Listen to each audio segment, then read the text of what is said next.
Ya Arhamar Rahimin, irhamna.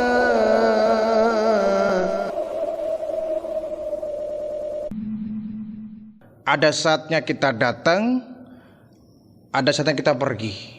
Kita berasal dari tanah, dan kita kelak akan dikembalikan dalam bentuk tanah kembali. Dan semua kita akan menemui hal yang sama, ya, bahwa manusia akan menemui alam barzah. Biarpun dia tenggelam di lautan, biarpun dia kebakaran sampai hancur, atau dibakar menjadi abu, atau mungkin tertabrak kereta misalkan dengan hancur luluh badannya, tapi yang jelas dia akan menemui yang namanya alam barzah. Wajah manusia yang cantik, yang rupawan, yang indah, yang tampan, yang elok, pasti satu saat nanti akan terjadi di mana tubuh kita akan menjadi santapan cacing-cacing tanah.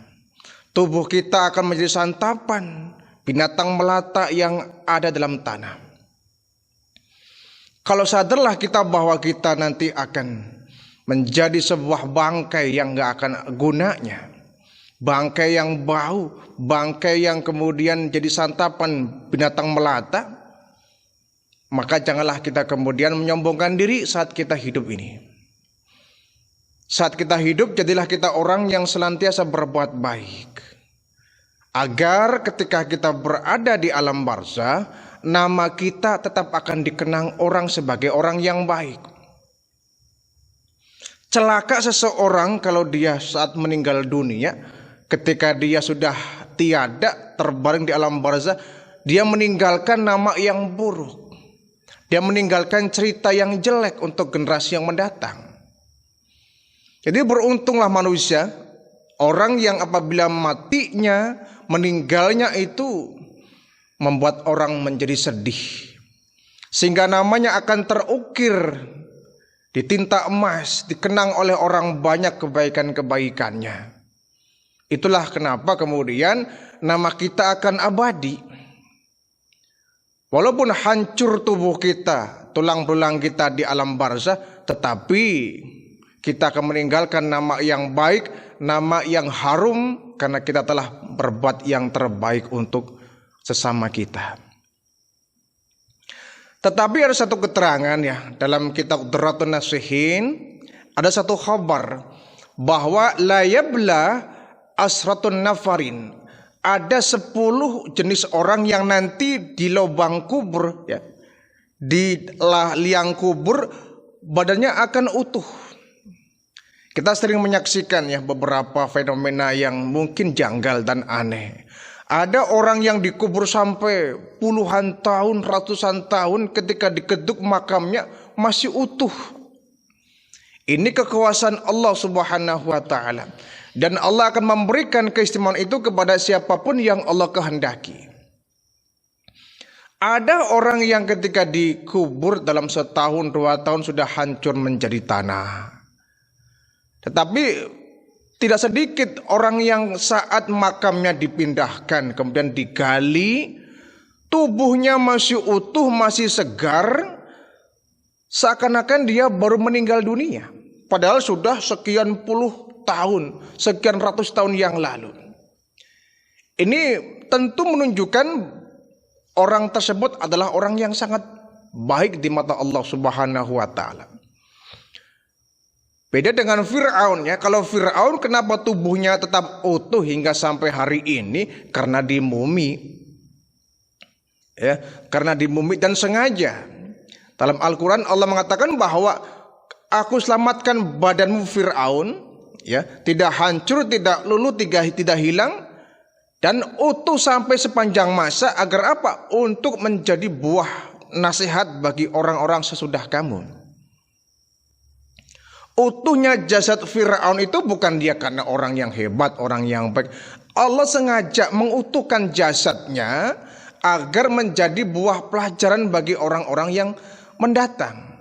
Sehingga sekarang di mumi, ya, di piramid Mesir sana masih ada jasad Fir'aun, ya, walaupun enggak utuh 100%, tetapi jasadnya masih kelihatan utuh dan jelas. Artinya Pak, ini menjadi sebuah iktibar, renungan dan pelajaran bagi orang-orang yang akan hidup di mendatang, bahwa inilah contoh orang yang menentang Allah, dia akan tragis di akhir hidupnya, dan sepertilah jasad Fir'aun, untuk menambahkan iman kita. Tetapi la yabla asratun nafarin, ada 10 orang yang jasadnya akan utuh di dalam liang lahatnya, di dalam lubang pusaranya.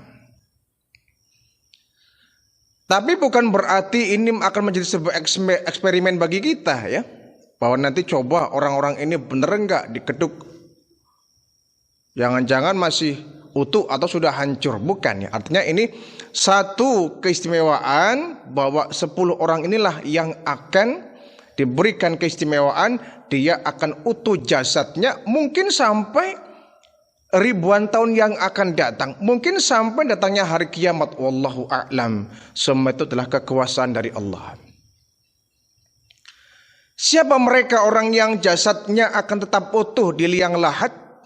Pertama, an-nabiyyu, kelompok para nabi. Nah, ini is the best. Kalau ini kita sangat setuju, karena kelompok nabi, kelompok rasul ini manusia-manusia pilihan.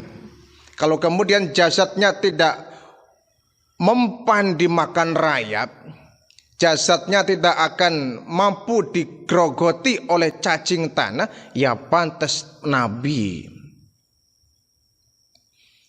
Jasad para nabi itu akan utuh. Kenapa? Jasadnya jasad orang mulia. Ini yang kemudian ada satu sedikit cerita dalam kitab Duratun Nasihin juga ya, bahwa ketika Isra Mi'raj ini sempat ada perdebatan antar langit dengan bumi. Wallahu a'lam ya, model apa perdebatannya. Ada satu perdebatan antara langit dengan bumi. Bumi menyombongkan diri kepada langit. Wahai langit, nih saya bumi, biarpun tiap hari diinjak-injak orang, tiap hari didudukin oleh orang, tiap hari bahkan dikorek-korek orang, dipukul-pukul orang, diinjak-injak orang, tapi aku bangga. Kenapa? Karena tubuhku menyimpan sekian ratus bahkan sekian ribu jasad para nabi, bahkan jasad dari Nabi Muhammad sallallahu alaihi wasallam.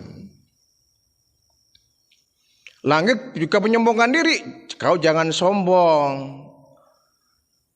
Aku juga punya kebanggaan, kata langit. Apa? Aku tempat bersemayamnya para malaikat. Di langit tempat di mana Rasulullah melaksanakan Isra dan Mi'raj. Jadi kau jangan membanggakan diri ya. Ini sekedar analogi saja, bahwa langit dan bumi sebenarnya sama-sama makhluk Allah ya. Tetapi mereka memiliki keistimewaan satu dengan yang lainnya. Jadi bumi mengatakan bahwa aku bangga walaupun tubuhku diinjak-injak, tubuhku dirusak, bahkan sebagian orang ya, tubuhku penuh dengan luka, bahkan tubuhku penuh dengan maksiat, tubuhku penuh dengan fitnah, tapi aku berbangga setidaknya aku menyimpan ribuan jasad orang-orang pilihan, yakni para nabi dan para rasul, bahkan nabi pilihan yakni Nabi Muhammad sallallahu alaihi wasallam. Jadi para nabi, para rasul jasadnya utuh, karena mereka lah para pejuang murni yang memperjuangkan agama Islam, menanamkan tauhid, menyeburkan iman, bahkan mengantarkan semua manusia dari kemusyrikan menuju jalan yang penuh hidayah. Mereka lah pejuang yang merelakan nyawanya bahkan untuk berjuang berdakwah, menyampaikan syiar agama Islam, syiar agamanya Allah. Sehingga jasa mereka lah kemudian yang menyebabkan bumi ini dipenuhi orang-orang yang beriman. Kalau tanpa adanya nabi, rasul, kayaknya sulit manusia akan beriman kepada Allah. Orang ada nabi saja dihadirkan seorang nabi, seorang rasul, banyak umat yang menentang. Banyak umat yang tidak beriman kepada Allah. Banyak yang kafir, banyak yang mendustakan, dan banyak yang mengingkari. Apalagi kalau umpama Allah tidak mengirimkan utusan-utusannya, baik seorang nabi maupun seorang rasul. Jadi nabi dan rasul itu memang manusia biasa ya. Hanya saja memiliki keistimewaan yang tidak dimiliki manusia pada umumnya. Sama dengan batu ya. Antara batu kerikil dengan batu intan permata kan sama-sama batunya. Dengan jamrud ya, sama-sama batunya. Tetapi kan memiliki nilai yang berbeda. Satu genggam batu jamrud barangkali itu akan lebih mahal daripada satu truk batu kerikil. Sama-sama batunya tapi nilainya beda, harganya beda, makom dan kelasnya beda. Itulah barangkali kita dengan para nabi, para rasul. Sama manusianya, artinya mereka yang manusia makan, minum, tidur, senang, gembira, bahagia. Sakit biasa karena itu manusia normal pada umumnya. Tapi mereka memiliki makom yang berbeda, kesabaran yang luar biasa, iman yang sangat tangguh, keberanian yang tidak ada tandingannya.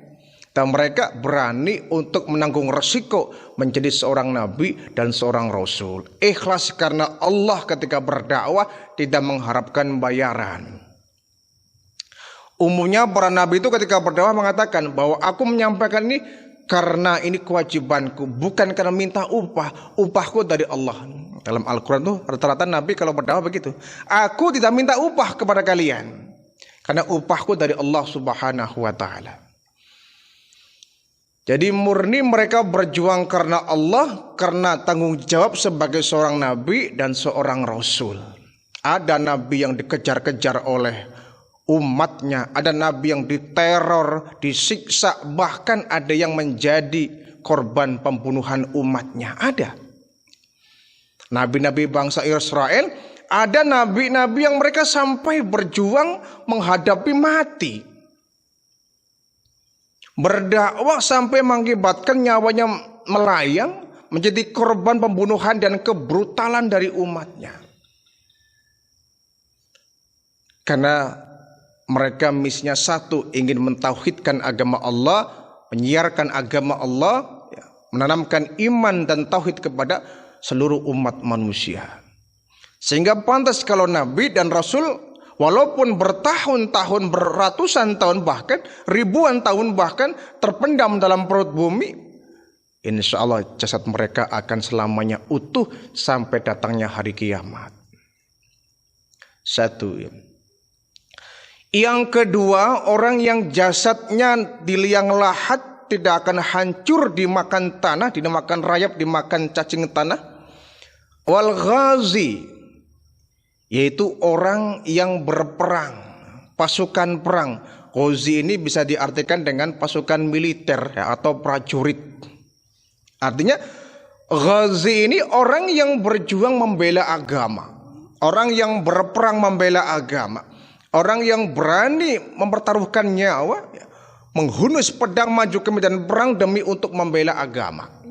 Bukan untuk membela kelompok, bukan untuk membela karena ada jabatan, tapi membela karena agama Allah sudah diinjak-injak oleh orang lain. Di Ghazi ini pasukan perang, tetapi perangnya membela agama.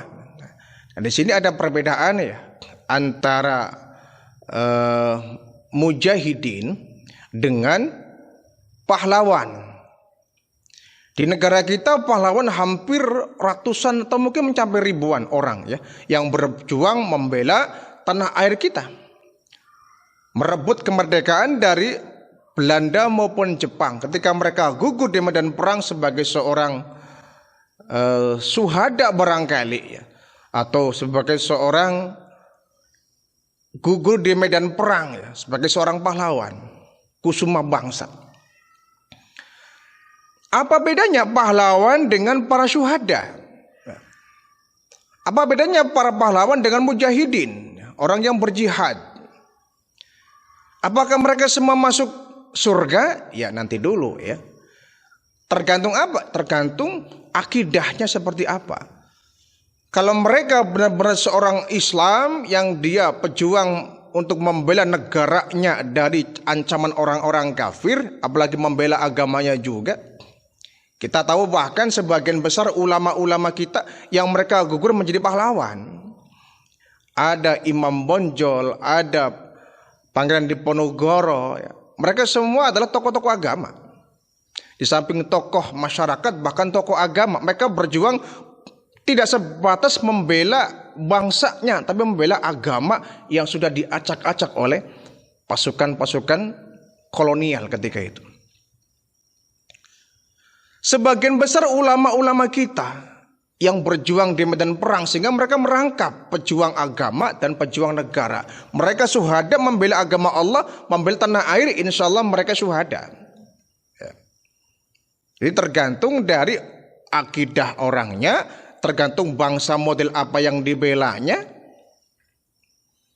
Karena menurut cerita banyak juga tentara kita yang berjuang membela negara kita.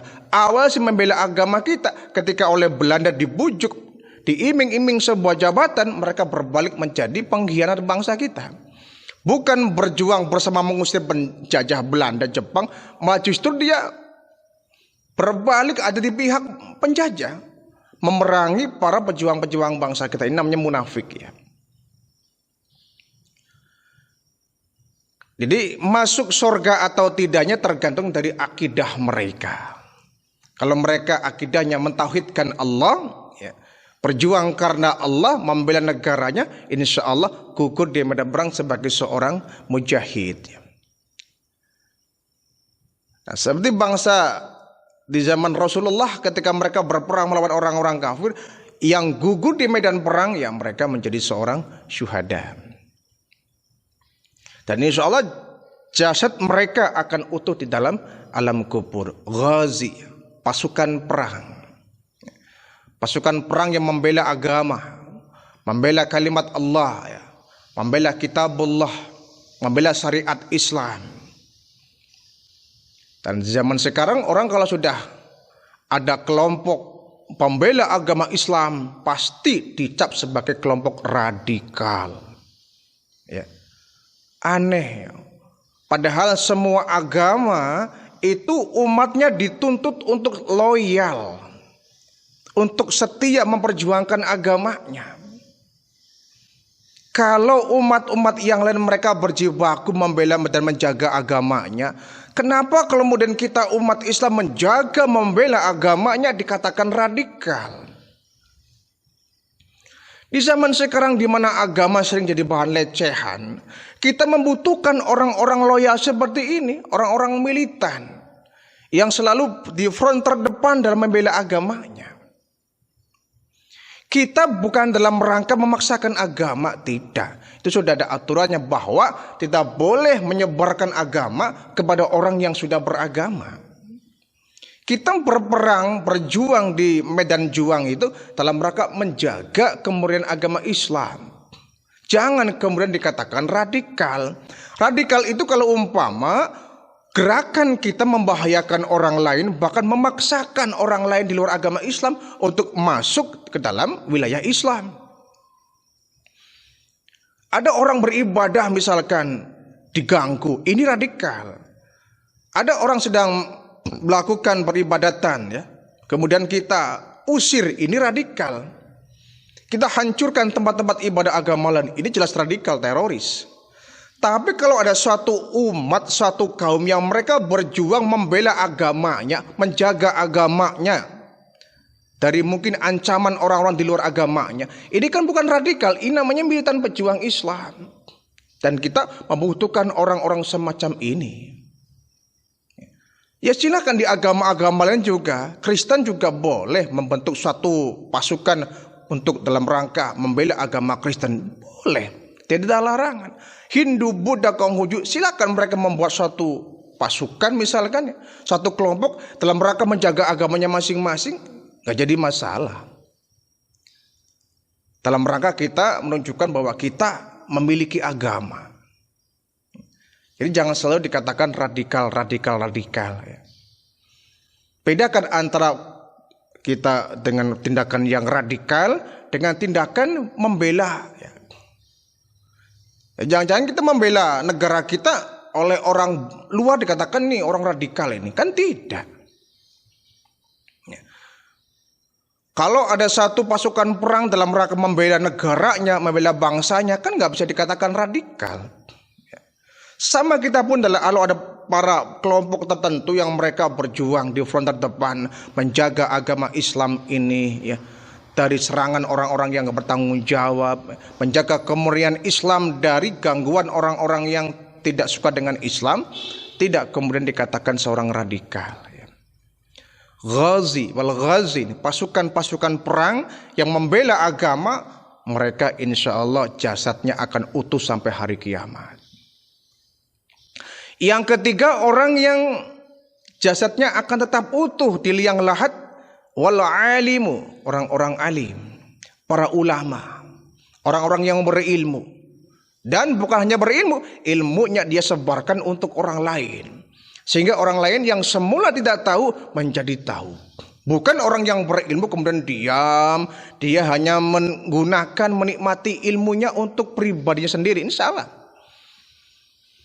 Dalam Islam kita bukan hanya berkewajiban mencari ilmu, tapi juga kita berkewajiban menyebarkan ilmu. Ya. Setelah kita mendapatkan ilmu, kemudian orang lain kita ajarkan juga, orang lain kita sampaikan. Ya. Kita berdakwah, menyampaikan risalah Islamiyah. Ini kewajiban semua orang. Bukan kewajiban para ulama, bukan kewajiban para mubalik, bukan kewajiban para kiai. Kewajiban dakwah adalah kewajiban setiap individu Islam, orang Islam ini. Dan orang yang berilmu ini kewajibannya adalah menyebarkan Islam, menyebarkan ilmu yang ia dapatkan. Sehingga dikatakan dalam satu hadis bahwa orang yang nanti berilmu tapi nggak mau menyebarkan, nanti di akhirat ketika dia masuk neraka, maka mulutnya akan disumpal dengan api neraka. Kenapa? Dia berilmu tapi nggak menyebarkan.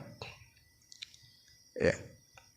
Ada orang yang sudah puluhan tahun mondok ya, di pondok pesantren, ilmunya tinggi, tapi dia ilmunya dipakai untuk sendiri saja. Ya apa gunanya? Ilmu itu baru bermanfaat kalau kemudian dia sebarkan, kemudian dia sampaikan kepada orang lain, baru bermanfaat. Jangan sampai kita pintar sendiri, pandai sendiri, soleh sendiri, orang lain sih bodoh amat ya. Ajari orang yang nggak tahu supaya tahu. Bahkan orang yang berilmu dan menyebarkan ilmunya akan dipermudahkan untuk masuk ke dalam surganya Allah Subhanahu wa taala. 3 ya. Yang keempat, orang yang jasadnya di liang lahat akan tetap utuh, nggak akan hancur. Wasyahidu, orang yang mati syahid. Kalau Al-Ghazi tadi orang yang berperang, ya, kalau dia meninggal dunia, ya ini syuhada ya. Bahkan bedanya orang yang syuhada akhirat dengan syuhada dunia ya. Ada orang yang matinya syahid dunia, ada yang syahid akhirat. Kalau syahidnya syahid dunia, dia tetap harus dimandikan, disolat, dikafani, disolatkan, baru dikuburkan. Tapi kalau syahidnya karena meninggal di medan perang membela agama, kata Nabi, orang seperti ini boleh kok nggak dimandikan, boleh tidak dikafankan, langsung dikubur dengan baju yang dia pakai yang berlumur darah itu ketika berperang. Itu boleh. Apalagi kalau jasadnya nggak ditemukan di medan perang, ya.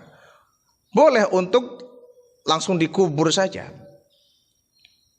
Tapi orang syahidnya syahid dunia, misalkan orang kecelakaan itu syahid ya. Seorang ibu yang dia melahirkan kemudian meninggal dunia, itu mati syahid. Atau dia seorang pelaut yang meninggal dunia di lautan tenggelam, itu juga meninggal dunia karena syahid ya. Jadi syahid ini orang yang meninggalnya dalam kondisi berjuang untuk orang lain, baik untuk dirinya maupun untuk orang lain, untuk keluarganya.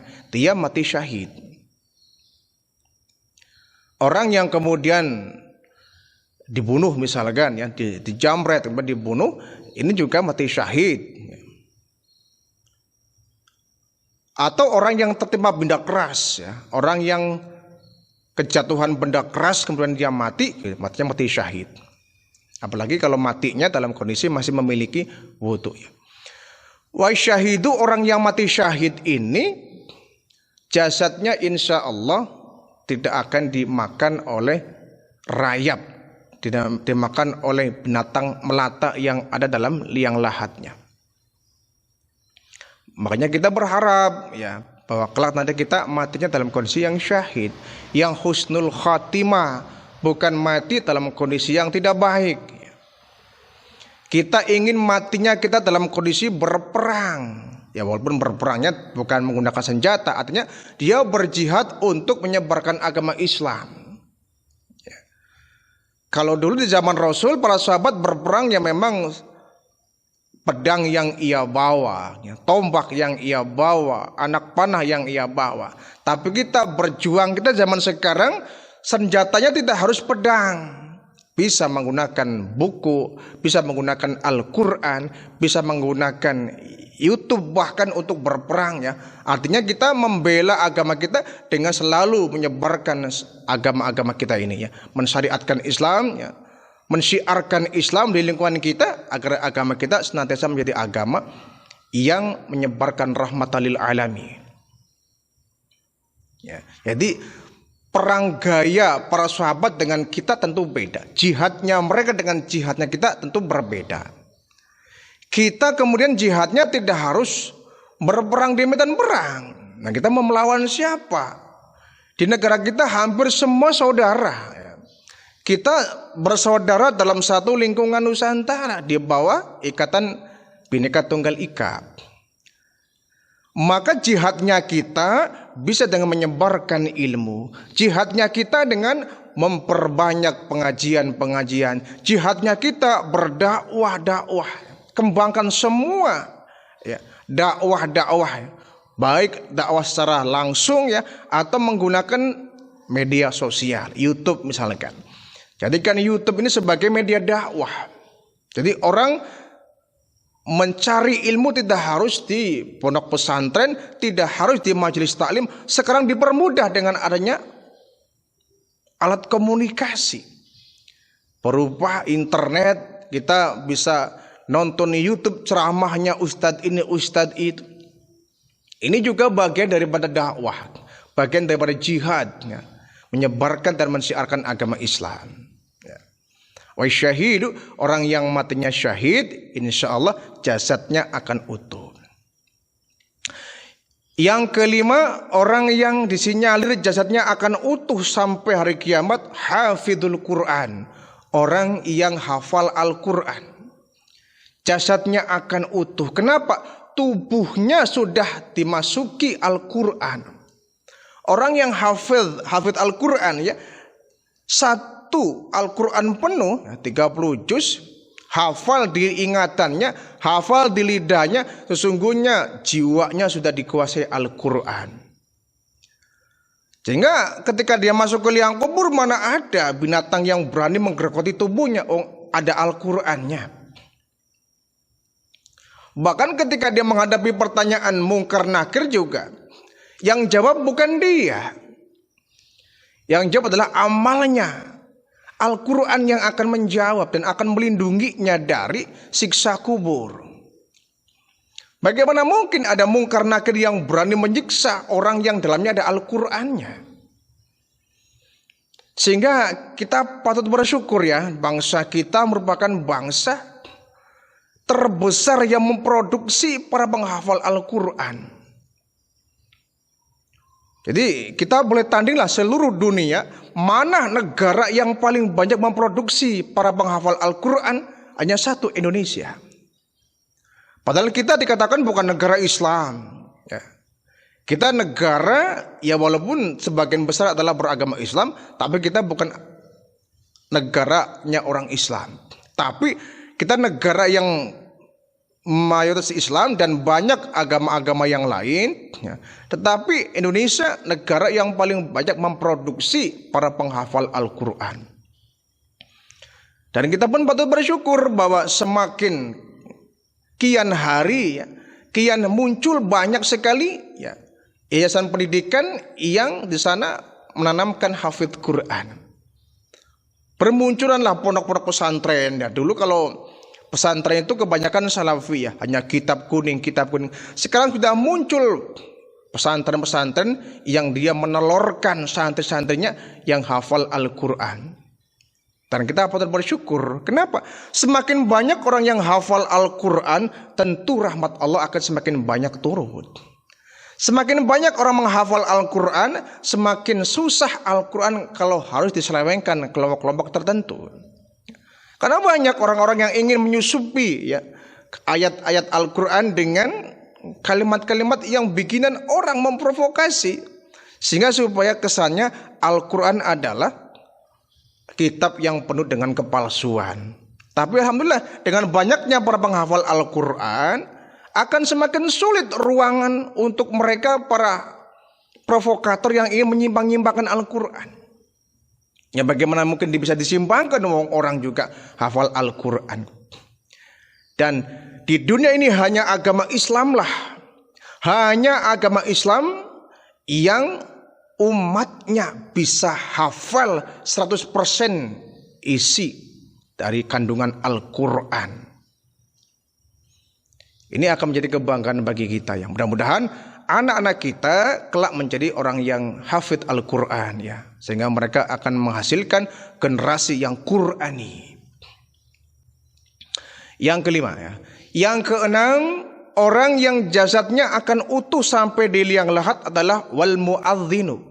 Para muadzin. Muadzin adalah orang yang menyampaikan azan, orang yang mengumandangkan azan, mengajak orang-orang untuk datang di masjid untuk sholat berjamaah. Ini jasanya luar biasa. Dimulai dari seorang Bilal yang ditunjuk oleh baginda Rasul menyampaikan azan. Azan ini bukan hanya sebagai penanda datangnya waktu sholat. Tapi lebih dari itu, azan merupakan ajakan. Seruan Allah yang diwakilkan kepada seorang muadzin, mengajak orang yang sedang bekerja, yang sedang ngobrol, yang sedang bekerja sama, yang sedang berbisnis, yang sedang berdagang, diajak untuk datang ke rumah Allah melaksanakan sholat berjamaah. Maka jangan sampai kita menyepelekan orang yang sedang azan. Atau kita menyaingi suara muadzin, ini juga dosa besar ini Ada azan mestinya diam. Ketika orang sedang berbicara, diskusi, misalkan dialog. Ketika azan diam, dengarkan itu seruan Allah. Jangan sampai ada azan berkumandang kita ngobrol lanjut saja. Itu akan tidak menghiraukan suara azan, itu dosa Tapi memang itu iblis. Iblis selalu menggoda kita ketika lagi azan, sudah jangan dengarkan azan, udah ngobrol aja ngobrol, lanjutin dialognya, lanjutin rapatnya, diskusinya, briefingnya, udah azan mah gampang Apa yang dihiraukan? Iblis ini. Sehingga apa? Azan dikumandangkan kita ngobrol saja nggak kemudian mendengarkan. Atau kita menyaingi suara azan dengan suara-suara yang lain, musik misalkan, TV. Jadi ketika ada azan berkumandang, TV kita matikan. Kalau memang kita posisinya ada di rumah sedang ada azan, matikan TV kita. Sedang main handphone, matikan handphone kita. Jangan pernah ada suara yang menyaingi suara azan. Kenapa? Ini panggilan Allah sesungguhnya. Seruan Allah. Kalau sampai seruan Allah nggak kita hiraukan, maka akibatnya fatal kita. Siksanya berat di akhirat nanti. Jadi kita sangat hutang budi kepada mereka para muadzin yang dia setiap waktu memanggil orang, hayya 'alas shalah, hayya 'alas shalah, mari kita salat, mari kita salat. Sehingga pantas kalau kemudian muadzin ini diberikan penghargaan oleh Allah, jasadnya tidak akan hancur dimakan binatang yang ada di liang lahatnya. Yang ketujuh, orang yang nanti disinyalir jasadnya akan utuh di liang lahat adalah mar'atu idza matat fi nifasiha. Seorang perempuan yang meninggal dunia dalam kondisi dia masih bernifas, Subhanallah ya. Berarti dia setelah melahirkan seorang anak. Seorang wanita yang dia melahirkan anak, kemudian dia meninggal dunia. Bahkan darah nifasnya masih ngucur. Masya Allah. Itu sebabnya kita tidak boleh durhaka kepada ibu kita khususnya ya. Ibu kita ini pahlawan sejati. Pahlawan yang tidak ada tandingannya seorang ibu ini. Dia mengandung kita, melahirkan kita dengan perjuangan menghadapi hidup atau mati. Jadi ibu kita ini ketika melahirkan kita, mengeluarkan kita dari perutnya itu hanya ada dua resiko. Kalau nggak hidup, mati. Kadang-kadang anaknya hidup, ibunya mati. Ibunya hidup, anaknya yang mati. Ada dua kemungkinan itu. Kadang-kadang ibunya mati, anaknya juga mati. Yang jelas seorang ibu ketika dia melahirkan seorang anak, dia akan menghadapi peristiwa yang sangat menakutkan antara hidup dengan mati. Dilahirkan dengan seluruh tenaga yang ada. Keringat keluar, air mata netes, darah ngucur dan sebagainya. Masya Allah. Itu pahlawan yang tidak ada tandingannya ibu kita ini. Sehingga kalau seluruh dunia ini kita berikan untuk ibu kita untuk menebus jasanya, nggak akan kesampaian. Jadi ibarat kita punya harta yang hartanya sampai menumpuk seisi langit dan bumi untuk menebus jasa ibu kita, belum tercukupi, nggak seimbang. Itu menunjukkan betapa ibu kita ini memiliki perjuangan yang luar biasa, perjuangan yang tidak kenal lelah, mendidik kita, membesarkan kita. Setelah melahirkan, enggak sampai di situ, menyusuinya kita. Disusui sampai 2 tahun kita, Masya Allah. Dalam darah kita mengalir air susu ibu kita. Kita menjadi anak yang tumbuh dewasa berkat dari air susu ibu kita. Maka laknat terkutuk seorang anak tatkala dia sudah berani kepada orang tua. Durhaka kepada orang tua adalah atau ibu kita ini. Karena dialah orang yang telah menyebabkan kita ada di dunia ini. Sehingga seorang wanita yang melahirkan seorang anak ya, idza matat fi nifasiha, kemudian dia matinya dalam kondisi dia masih bernifas, maka insya Allah seperti ini jasadnya akan tetap utuh ya. Yang kedelapan, orang yang jasadnya akan tetap utuh adalah man qatala madluman. Orang yang mati secara zolim. Orang yang matinya karena dizolimi orang. Orang yang matinya karena dizolimi orang ya, dibunuh orang ya. Sekarang lagi marak sekali ya para penjahat yang menjamret, yang membegal. Begal itu bukan hanya diambil barang-barang yang kita punya, tapi nyawa kita juga direnggut ya. Berapa banyak para penjahat yang nodong, yang membegal, barangnya diambil, orangnya dibunuh. Masya Allah ya. Insya Allah orang yang terbunuh dalam keadaan zolimi ya termasuk mereka para pahlawan kita yang gugur di medan perang, yang membela negara kita. Mereka dizolimi nih. Belanda, Jepang itu luar biasa zolimnya kepada bangsa kita, orang tua kita. Orang tua kita dulu ketika berjuang gak pernah ketemu nasi. Makan seadanya, nemu tiwul dimakan tiwul. Nemu nasi aking yang dimakan. Kadang bonggol pisang itu. Bonggol pisang itu dimakan, karena saking gak adanya.